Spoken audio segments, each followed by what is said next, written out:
Assalamualaikum warahmatullahi wabarakatuh. Saya Tiara Hidayana dengan NIM 21140700050. Tujuan saya membuat video ini yaitu untuk memenuhi tugas akhir semester atau ujian akhir semester dengan mata kuliah pengantar studi sejarah peradaban Islam. Baiklah, di sini saya akan menjelaskan atau mempresentasikan sebuah makalah dengan judul Perkembangan Peradaban pada Masa Khulafaur Rasyidin dengan materi Khulafaur Rasyidin dan masa kontribusi Khulafaur Rasyidin. Baiklah, untuk mengetahui lebih lanjut, jangan di-skip. Baiklah, yang pertama kita akan membahas tentang Khulafaur Rasyidin. Al-Khulafa Ar-Rasyidin bermakna pengganti rasul-rasul yang cendekiawan. Tugas Khulafaur Rasyidin adalah menggantikan kepemimpinan rasul dalam mengatur kehidupan kaum muslim.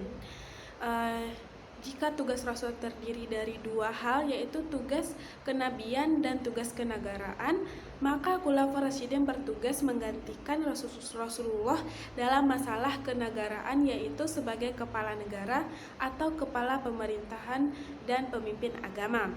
Adapun sahabat Nabi tersebut adalah Khalifah Abu Bakar, Khalifah Umar bin Khattab, Khalifah Utsman bin Affan, Khalifah Ali bin Abi Thalib. Berikutnya kita akan membahas perkembangan peradaban pada masa khalifah. Yang pertama pada masa Khalifah Abu Bakar Siddiq. Masa Khalifah Abu Bakar Siddiq 11 sampai 13 Hijriah atau 632 sampai 634 Masehi. Namanya ialah Abdullah ibnu Abi Quhaifah At-Tamimi. Di zaman pra-Islam bernama Abdullah ibnu Ka'bah dan kemudian diganti oleh Nabi menjadi Abdullah. Ia termasuk salah seorang sahabat yang utama, julukannya Abu Bakar atau Bapak Pemagi. Karena dari pagi-pagi betul memeluk agama Islam. Gelarnya As-Siddiq karena ia selalu membenarkan Nabi dalam menghadapi peristiwa, terutama peristiwa Isra Mi'raj. Masa awal pemerintah Abu Bakar banyak diguncangi oleh pemberontakan orang-orang murtad yang mengaku-ngaku sebagai nabi tapi enggan membayar zakat. Karena hal inilah khalifah lebih memusatkan perhatiannya memerangi para pemberontak. Maka dikirimlah pasukan untuk memerangi para pemberontak Yamamah dalam insiden itu. Banyak para Hufadil Quran yang mati syahid. Kemudian karena khawatir hilangnya Al-Quran Sayyidina Umar mengusulkan pada khalifah untuk membukukan Al-Quran. Abu Bakar menjadi khalifah hanya 2 tahun. Pada tahun 634 Masehi ia meninggal dunia. Selain menyelesaikan masalah-masalah yang terjadi dalam tubuh umat Islam, Abu Bakar juga mengembangkan wilayah keluar Arab.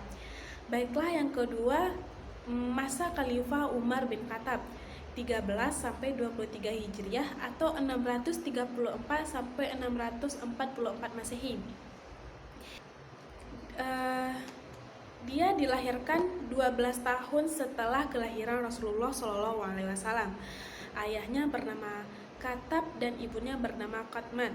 Beliau dibesarkan di dalam lingkungan Bani Adi, salah satu kaum dari Quraisyin.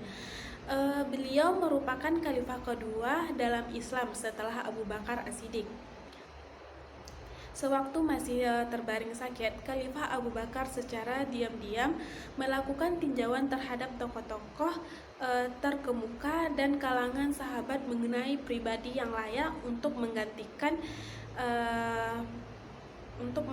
pada masa Umar bin Khattab. Untuk menggantikannya. Pada masa Umar bin Khattab, kondisi politik dalam keadaan stabil. Usaha penguasaan wilayah Islam memperoleh hasil yang gemilang. Wilayah Islam pada masa Umar bin Khattab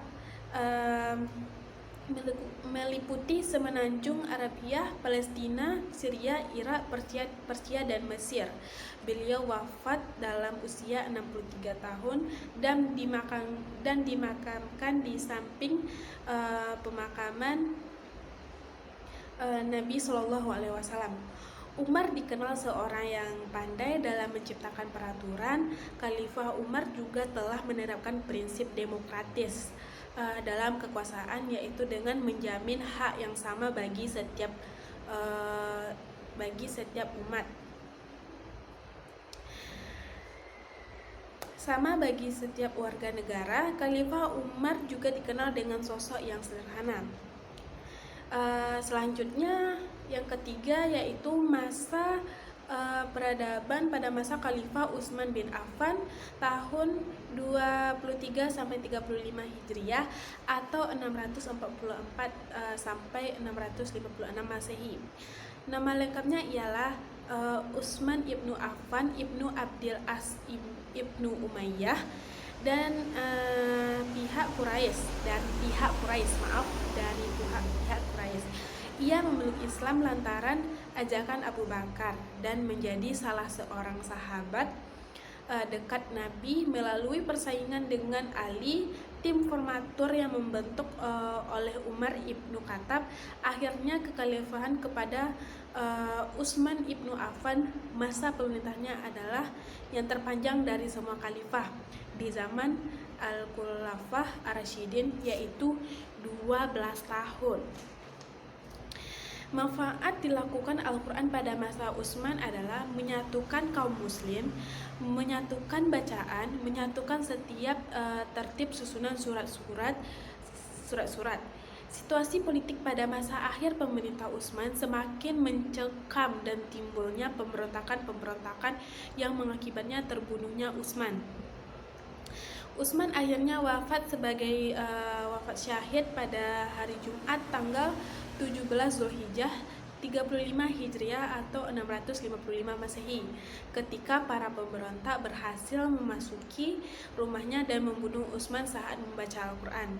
Beliau dimakamkan di perkebunan Baqi di Madinah. Yang keempat, masa Khalifah Ali bin Abi Thalib 35 sampai 45 Hijriah atau 656 sampai 661 Masehi. Selama masa pemerintahannya ia menghadapi berbagai pergolakan. Tidak ada masa sedikit pun dalam pemerintahannya yang dikatakan stabil. Persoalan pertama yang dihadapi Ali adalah pemberontakan yang dilakukan oleh Al-Tailah, Zubair dan Aisyah. Bersama dengan itulah kebijakan Ali satu-satunya khalifah yang dibaiat secara massal. Peristiwa yang terkenal pada masa Ali adalah terjadinya perang antara kubu Ali dan kubu Muawiyah.